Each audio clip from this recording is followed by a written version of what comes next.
Good afternoon, everybody. I am First Alert Chief Meteorologist Casanova Nurse here at WTXL ABC 27 in Tallahassee, Florida, and we are continuing to monitor the progress of Hurricane Dorian because it is going to have a role in the weather pattern across the state of Florida, perhaps even impacts and effects beyond Florida as we go into the next 5 days or so. Nothing too immediate for our region when it comes to its impacts, but what is the immediate impact is that it has undergone a strengthening mode and it is now a major hurricane. Major hurricane is Category 3 level. That means at least 111 mile per hour peak winds around the center. And that's exactly what Dorian has achieved as of the 2 o'clock update from the National Hurricane Center. So zooming in a little more closely to examine the structure of the storm, yesterday around this time we had some dry air on its western flank, or eastern flank rather, and that was interfering with some of its strengthening mode. There's still a modest amount of dry air that's still around the outer periphery of the storm, but one thing that's tough to not identify is the appearance of the eye right around the center. That's where we have intense winds that are wrapping into that center and then rising very rapidly and very violently right around that core. So that's where we have the strongest winds of hurricane force, and within that little core there will be winds that have been reaching above 100 miles per hour, and the peak maximum wind is now estimated at 115 miles per hour. So here's an example of the latest track that just came out just a few minutes ago from the National Hurricane Center. It's not a change in the forecast track, but it's essentially an update on its positioning and its strength. And of course, these systems are not stationary or static. They're not just frozen in time. They do change, and it's certainly important since there are new hurricane watches that have been issued during the last few hours for the Bahamas. That's why we've gone back to getting intermediate advisories and updates from the National Hurricane Center. Just a change in the positioning and strength, but no change in the forecast track at the 2 p.m. update. But the basic point is that it is still forecast to continue to move more west-northwest rather than northwest, which it is now. It had been moving before at about 13, 14 miles per hour. Now it's moving at 10 miles per hour. So it is going a little more slowly. We'll see if that is a trend that continues through the next 24 hours and beyond. However, there has been that anticipation that would increase in wind speed, become a major hurricane. It has done just that. We'll go through the track step by step. Here's a quick animation that just shows you the movement of the track and how it spreads across the northern edge of the Bahamas and the Florida Peninsula. And we'll rewind this and give you a better depiction step by step as far as what's expected through the next 3 to 5 days. So here's the track. We'll pause it through Saturday morning.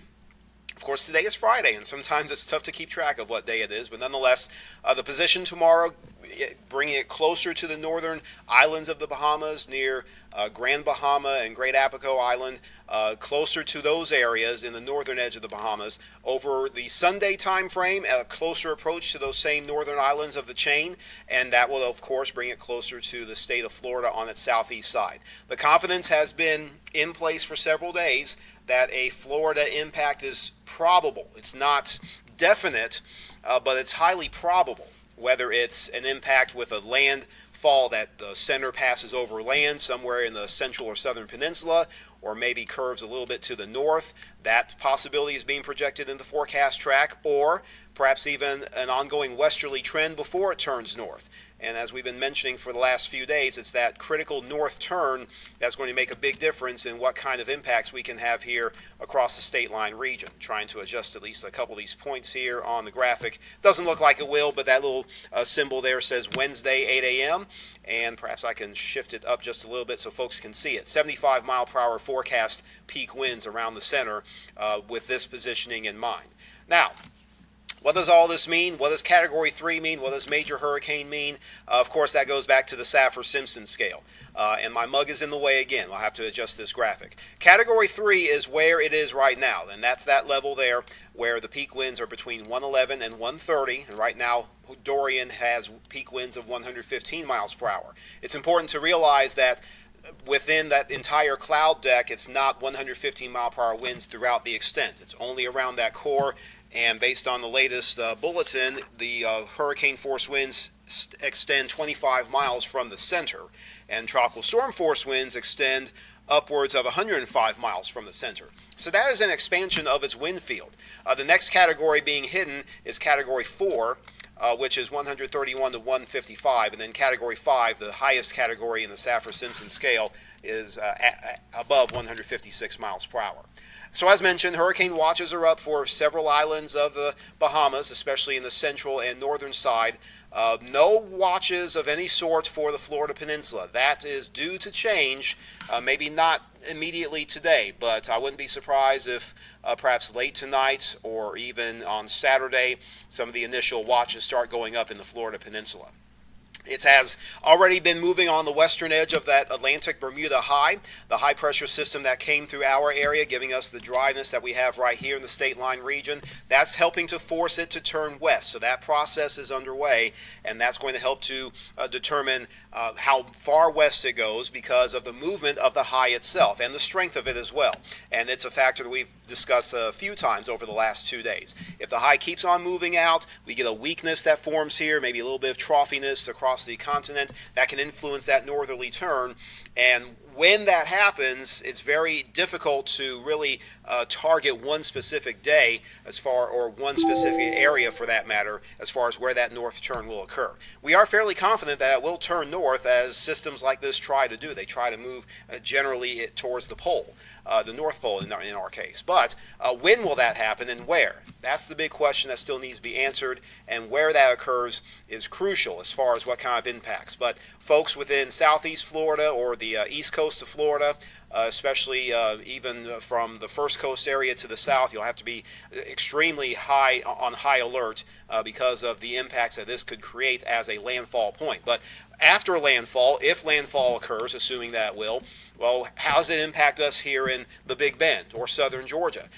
Essentially, the situation has not changed a whole lot, because there's still the expectation of maybe a worst-case scenario if it keeps moving to the west, re-enters the Gulf. Only minor temporary weakening would happen because of its interaction with land in this case if it were to keep moving in a westerly fashion. So this is not shown as a forecast, but just a depiction of the different possibilities that could occur based on certain cases. The medium impact for our area would result from a landfall somewhere in southeast Florida and then a turn over the peninsula itself, which would promote further weakening of the system. As long as the center is over land, it's not going to strengthen. It can still produce strong winds and heavy rain, but it's not going to intensify. It will weaken gradually, and it may take some time, and then that north turn, depending on its trajectory on that northerly path, would take it into some of our local counties, perhaps as a weak hurricane, which cannot be cannot be discounted, that possibility, or a more likely scenario, a weakening tropical storm. But again, many factors would go into that, and those are factors that we're still trying to iron out, and that only really gets ironed out with time and consistency in some of the data. A low impact for our region specifically would be if it turns to the north sooner, perhaps staying over water or just skimming the east coast of Florida. And that could bring in periods of rain, especially in the Swanee Valley, maybe some minor wind impacts, but not a whole lot of significant activity. So there's a decent chance that we could have somewhere in the mix of this sort of trend where we will, at least based on my analysis so far, would expect that we will have at least some portion of this system in a weakening mode that rides north from the peninsula and passes over our area to provide some periods of rain and perhaps some gustier winds from time to time. And we're looking for a local impact based on the current projections of around the Tuesday, Wednesday time frame. Today is Friday. That means you have all weekend plus a couple days early next week before we start to see the conditions directly related to this feature start to impact our area. So bottom line, the basics on Dorian at this point is that it's over the western Atlantic, it's over an area of water and an atmospheric setup that favors more intensification.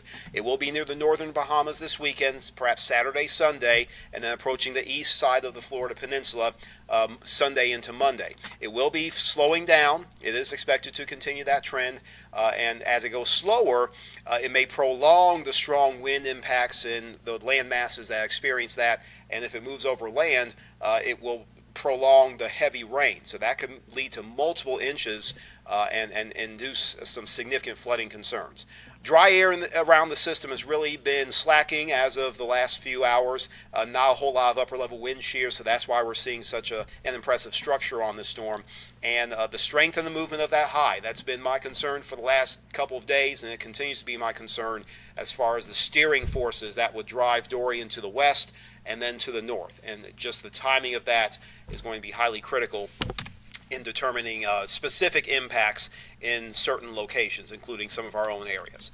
The probability of tropical storm force winds, this is a product that's issued with every advisory, and yes, there will be a higher probability, if not a high likelihood, of tropical storm force winds in the peninsula and a lesser chance here, but our probabilities, just based on percentages and statistics, still exceeding 40 to even 60%, and it all depends on where the center of the storm is, what form it's in, how strong it is, and the trajectory that it takes. So yes, we will not necessarily get through this without any kind of adversity, but in comparison to anticipated wind impacts across the central and southern peninsula, we may feel certainly much less than the brunt of this storm as it makes its way towards the peninsula and the Bahamas in the short term, but certainly over the Sunday, Monday time frame, we'll definitely have to monitor exactly what kind of trend forces this system in one direction or another. So that's what we're looking at right now, and just want to give you a quick update because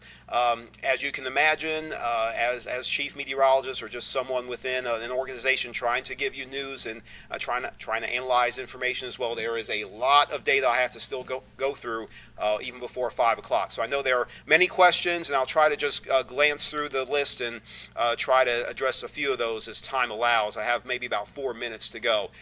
Mandy is asking if it will increase in size. It's likely. I don't think it will be the same size as like some of the other storms that we've had, like Irma and Michael. Maybe not that big of a storm, but as of now, we can put a little size a distance tracker, and I'll just go through the circular side of the system.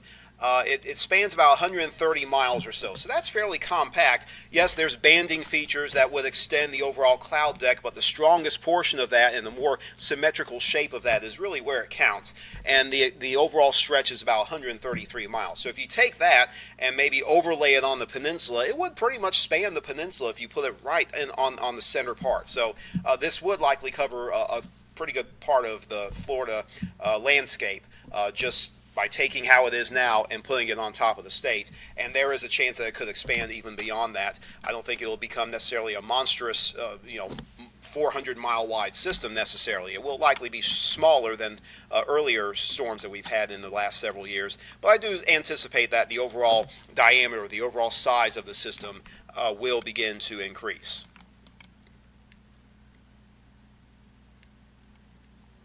If you do have some volume problems, I do regret that. I did check my levels before. You may want to check your volume on your device as well, but if there are additional problems, we'll certainly check in on a future session. Maybe some engineer can come in, but it seems like I've only seen one comment about low volume. But maybe just check your volume and make sure that you're at an apt high level as well. Flooding in our region. Flooding can be a big issue, and that's one thing I'll analyze very closely. One thing I want to say, maybe going back to the factors or the potential scenarios graphic, is that a lot of the heavy rain will likely be on the east side of the system. That's not to say the west side of the storm system wouldn't provide much rain, but as of the latest guidance that I've seen, the heaviest rain, and I'll use a little drawing feature here, based on the current track, would likely be within this region. So that's where the heaviest rain would be. Plus, if it moves slowly, it causes more rain accumulation. That's something that's going to have to be monitored very closely, and it's one of those fine details. But at least in a general sense, the more east of our region is where we could have the highest rain potential, probably peak rain activity near the point of landfall and just north of there. But again, if the system were to take more of a track like this, not to get too cluttered here, then that would spread more heavy rain theoretically across more of our region. So in general, the more west you are, the drier it may be based on the current forecast track. The more east you are, the wetter it's going to be, and that could easily lead up to about 4 to 8 inches of rain, because it's very likely going to be moving very slowly, even as it theoretically moves into our region on Tuesday and Wednesday. So there is a good chance that we will see some soaking rain, and that could cause some flooding issues. And it could be even worse flooding issues for farther south in the peninsula, but we could certainly have at least some of those issues locally, just depending on the eventual trajectory of that system. If perhaps you are watching from Central or South Florida this clip, I would certainly advise that you seek out some of your local meteorologists from various stations. We do have partnerships and co-ownerships with ABC Action News in Tampa. Chief Meteorologist Dennis Phillips is an excellent source of information for Tampa. Our West Palm affiliate or our sister station is WPTV in West Palm Beach. Steve Weigel is the chief there, and he's going to be on top of it because that could be the bullseye potentially for this landfall. So if you are watching from some of those areas, I would recommend following ABC Action News for Tampa and WPTV News Channel 5 in West Palm Beach. Their Facebook pages are active, as are their chief meteorologist pages. So seek them out, and you can get a lot more specific information for areas in Central and South Florida from those sources. But for the time being, it is now 2:30. I'm going to jump back into the numbers and the charts and all that stuff to try to further hone in on more specific details. And no, not all the answers are going to be had tonight, but I'll certainly continue to dig to get more answers and more detailed information as far as impacts for us here in the North Florida, Big Bend region, and the state line South Georgia communities as well. I'm Chief Meteorologist Casanova Nurse, and we will have more updates during our newscast at 5, and we'll do another live session here later on this evening. So make sure you check in, and perhaps in the evening session, like last night, I'll have a little more flexibility time-wise to address more of your questions. But nonetheless, thanks for joining me here on our Facebook Live page, and we'll be back coming up later on tonight.